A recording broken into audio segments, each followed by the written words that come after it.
What's going on, guys? Today we're going to be learning one of my favorite techniques to use in the studio, reamping. The premise of it, the basic concept of it is actually to take an already recorded track and re-record it again. And the way we're going to do that is we're going to use this dry guitar track here that I already recorded, and we're going to take it into this track over here to another amp. The way we're going to do that is we're going to take a line out balanced level and convert it to a unbalanced signal into an amp. The way we're going to convert that signal is with this Radio Engineering X amp that actually has two unbalanced outs for double the fun. And it's just going to convert that balanced signal into unbalanced signal so we can set it into our amp. Let's take a closer look at my setup here. I have my Line 6 UX2. I'm already using my main outs, so I can't use any of these.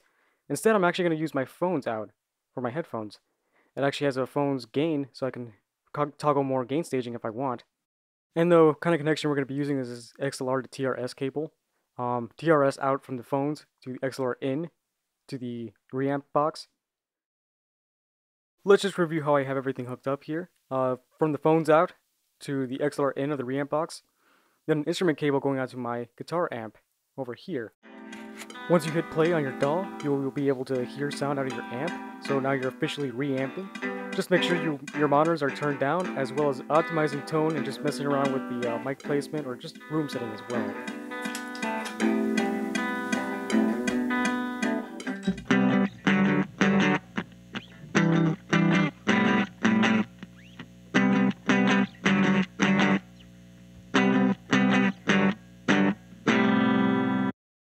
So yeah, that's basically just the concept of reamping. It's just re-recording something that's already been recorded, just in a million other different ways that you want.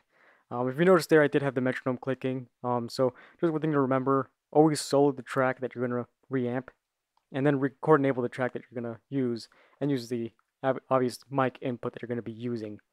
And while I could end the video here, I actually want to show you guys a little bit more of what you can do with reamping. Like I said, there's no limit to what you can do, and the only limit you have is just your creativity. Show you guys my setup again. Still have the same kind of thing, except in between, I'm going to run a pedal. This TC Electronic Hall of Fame reverb pedal.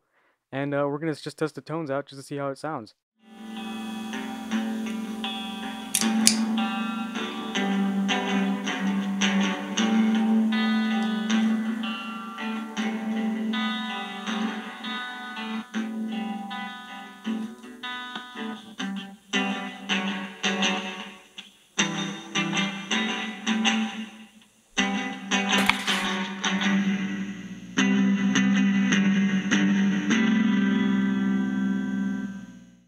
Just like I mentioned before, when you want to make sure you're soloing your tracks, because I did have that metronome going there, you want to make sure you're not going to unsolo a track as well, because you will get something like that, feedback. It's really easy to get feedback. Just make sure that, you have the track soloed, and then record enable the track you're going to use. But don't unsolo that track, because remember, you do have signal going in and out of your interface all at the same time.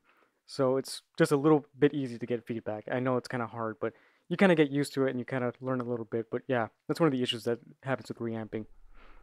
Other than that, guys, yeah, really no limit to what you can do with reamping.